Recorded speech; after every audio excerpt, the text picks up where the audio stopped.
Full and interesting for us. Let's see what's the next item in our agenda today. Today's expert speaker is a motivated jeweler with more than 12 years of progressive experience in designing, manufacturing, and selling finished jewelry. Alumni of Gemological Institute of America, she is a designer with an eye for detail, high level of accuracy, and exceptional time management skills. She will guide you all on how to pursue your designing dreams and start your own jewelry manufacturing unit. Please join me in welcoming Varna Narendra, proprietary of Via Jewels, a designer's treasure. Over to you, Varna.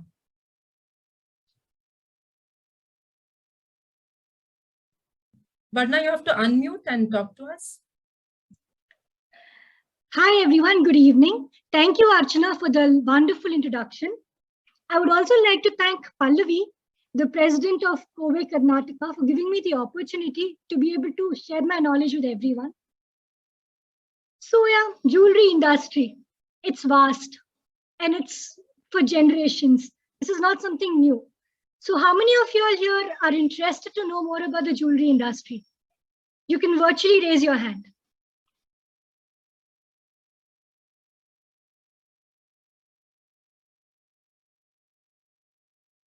Nice, lovely to see a lot of hands coming up. How many of you all have already done some jewelry background education or are from a jewelry background?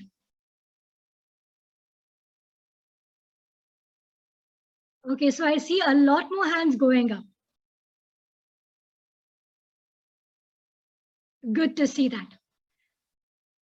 Okay, so for all the newbies over here, jewelry industry is vast. It is one of the oldest ways of people trying to express their art and creativity. I'm sure in olden days, probably 5,000, 8,000 years ago, they didn't have metals. All they had around them was leaves, flowers, or leftovers of all the animals, which they would use to adorn themselves. They would make beautiful, gorgeous jewelry with leaves, flowers, stones around them, the teeth of animals, the bones of animals, and so on. Jewelry has obviously existed for more than 1 lakh years, probably even more. But it has obviously changed over time with the change in the market, with the change in the eras, with change in revolutions, and with the improvement in the technology field where you have way better technology, you have way better instruments to actually carve out real beautiful jewelry. So what are the main categories in jewelry where you could actually look into a business? Here are a few. One is jewelry designing, which could either be hand manufactured designing or it could be CAD and CAM designing. Then you have jewelry manufacturing, which is vast in itself. You have silver manufacturing, you have handmade manufacturing, you have machine manufacturing. Then you have diamond grading, where you can start off with mining a stone until you set a stone and sell the piece. And the same goes to gemstones and gemology. Then you have your testing and certification. I don't think any of you all would want to wear gold or diamonds or gemstones which are not certified. You would want to know it is authentic and it is genuine. You wouldn't want to wear something fake and pay the original cost. So that is where testing and certification comes into picture. Then when it comes to business, you have either B2B or B2C. You can do business directly with other businesses, or you can do business directly with your customers.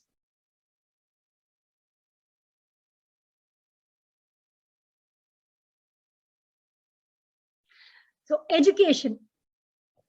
You're going to be, when you go into education, you have a lot of institutes where you can learn how to do the same.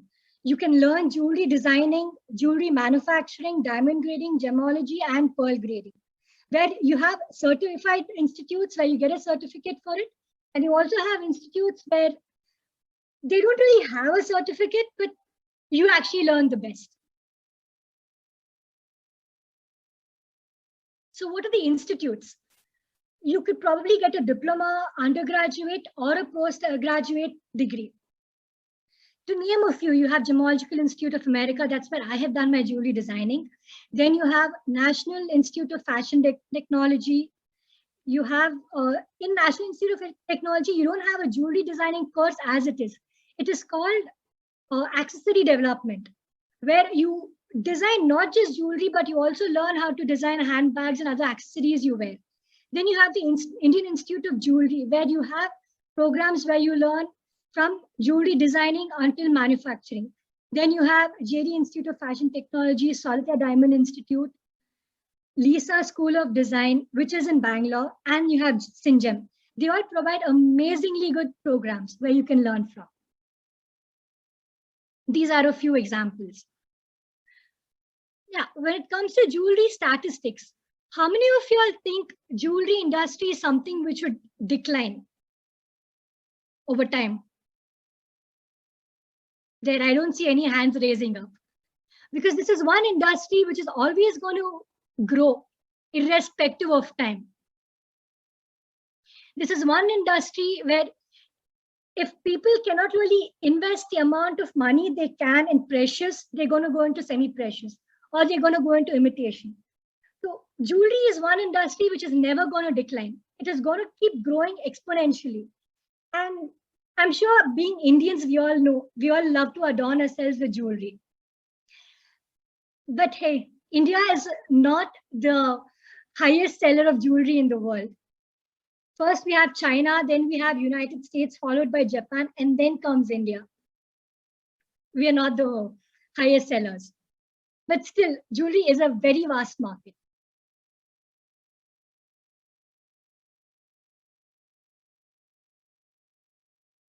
So there you can, yeah. These are some of the worldwide well-known brands that I'm sure most of you all have heard of. Bulgari, Tiffany, Cartier. Internationally, these are all literally household names for jewelry. You also have some jewelers who design jewelry not just for women, but also for men. You have watches, you have cufflinks, you have other accessories where even men can adorn themselves with. So jewelry is not just limited to women people.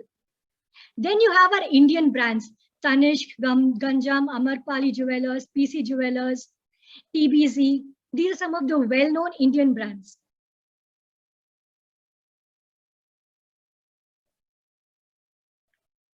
So yeah, the jewelry trends keep changing with time. Initially, it was rocks. So when you have to carve something by hand, the designs would be limited.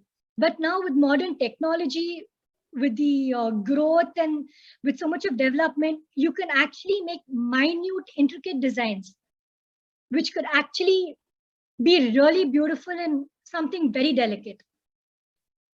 Jewelry is usually something that connects you to your artistic nature.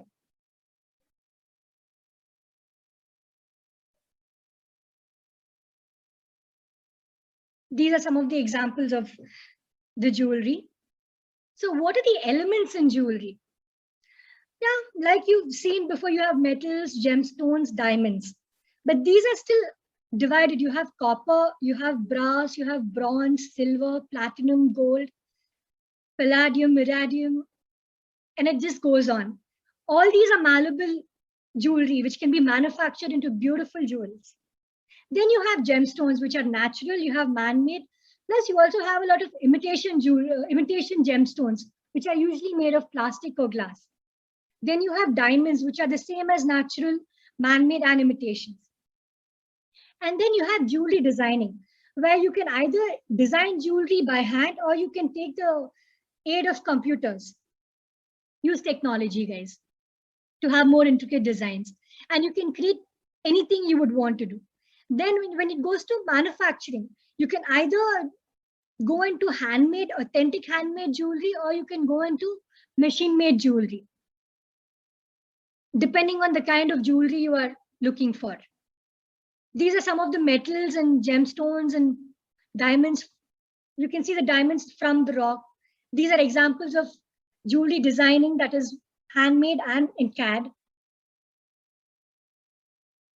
These are some of the manufacturing processes that go on, handmade as well as machine made. So what are your jewelry opportunities? You have wholesale, you have retail, then you can open grading and testing laboratories. Then you can have an organization of just jewelry designers.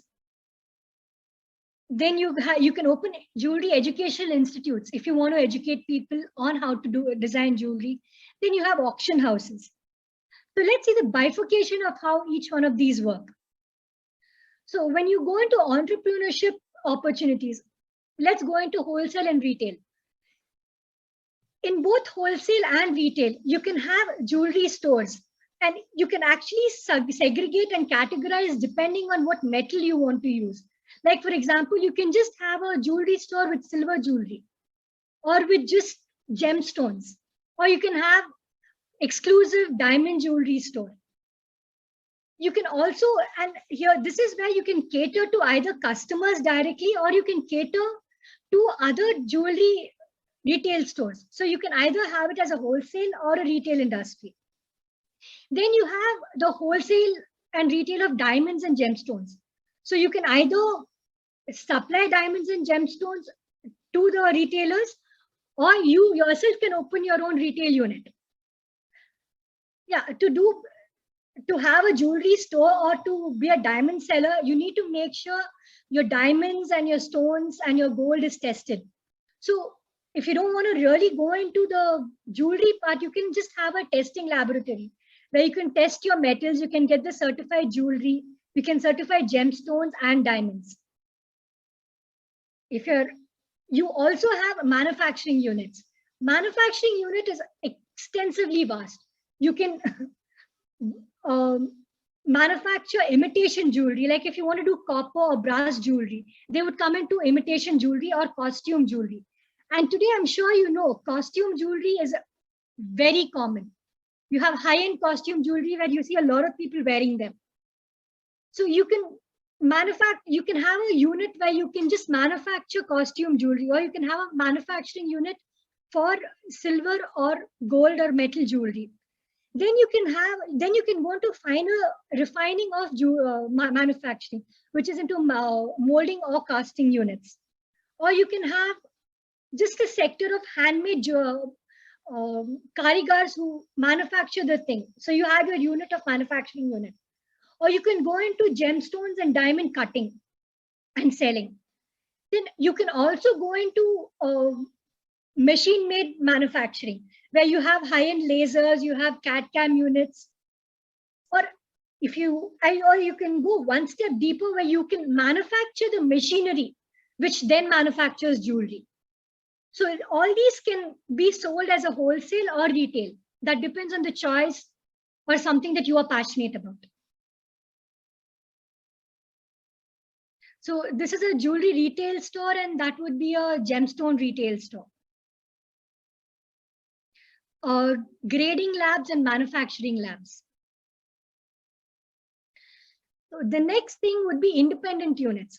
So you could just learn jewelry designing if you don't want to go into the intricacies of sales, where you can hire a couple of manual designers and you can freelance designs to a lot of existing manufacturing units or to existing retail stores. You can also have a unit of CAD and CAM designers. The next is educational institutes. You can open your own institute. You can either have the entire package of jewelry designing and manufacturing, which includes diamond grading and gemology, or you can just have an individual sector and you can only cater to designing, or you can only cater to gemology or diamond grading. The best example would be GIA California. They are the introducers of the 4 carats, the 4 C's to the world. They are the ones who came with the system of color, clarity, cut, and carat. Then you have auction houses. Why auction houses? Well, I'm sure jewelry is something that has been in the market for centuries together. So if you get hold of any of the old jewelry, which was probably 100 years old, trust me, guys, you cannot sell it at today's market rate. The value for that particular jewelry piece would go into crores. So you can auction it to collectors. The same way you can sell old jewelry, or you can auction rare diamonds and gemstones which are not very commonly available in the market, which are very rare and naturally available too. So you can also look into opening an auction unit as an opportunity for an entrepreneurship. So here you see some students learning.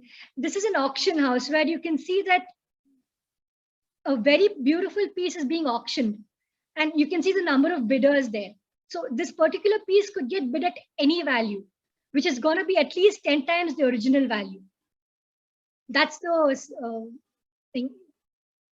So the next thing would be market visibility. How do you make yourself visible in the market? You have exhibitions, you can have virtual exhibitions.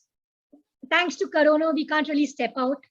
So the next option would be virtual exhibitions for all of us. Then you have online education. You can learn designing through an online course. You can learn designing CAD through an online course. You can learn a lot of gem and diamond features through an online course. Though you will still need to go into a lab to actually know the properties of stones, you can still get a little bit of basic education from online courses.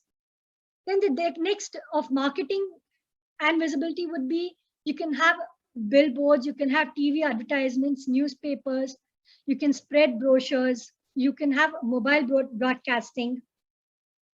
And then I'm sure all of you all are very well aware with the social media, Facebook, Instagram, Twitter, where you have a lot of influencers who are also promoting your products. Then you can also have your own online website where you can sell your jewelry through online means. But yes, the way you present it, the way you pack it, and the way you price them is also very important. Pricing can actually vary in a lot of sectors. A single diamond pendant can be sold at different cost ranges. If you're looking at a mass product, you could probably keep a very base end cost. But if you want to sell exquisite jewelry, one of a kind, you wouldn't really be selling the jewelry piece for the metal value or the gram value or the diamond value. You will be selling it at a designer's rate value.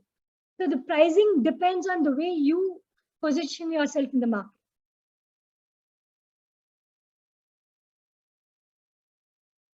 Some ways where you can brand yourself and market yourselves.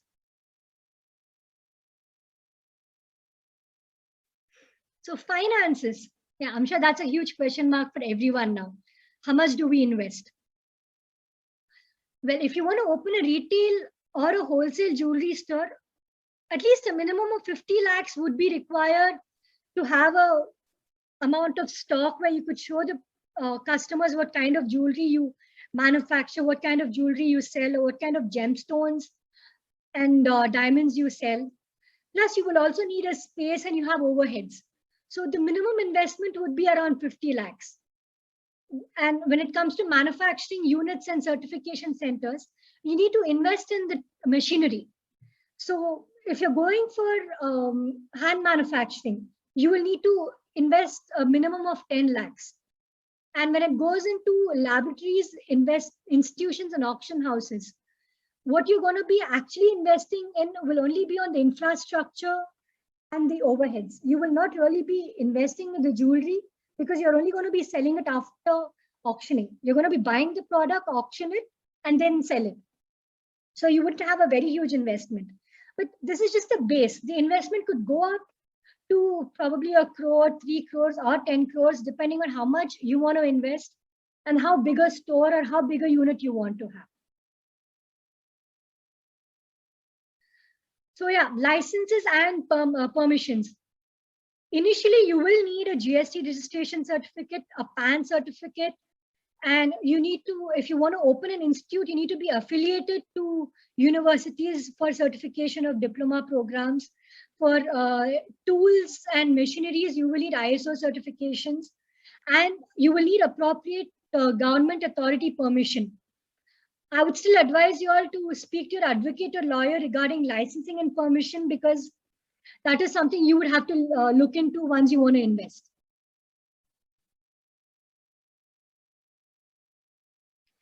Thank you, guys. I'm Varna Narendra from Vaya Jewels. These are some of my jewelry designs. You can always visit my Instagram page or my Facebook page to see my jewelry. And I also teach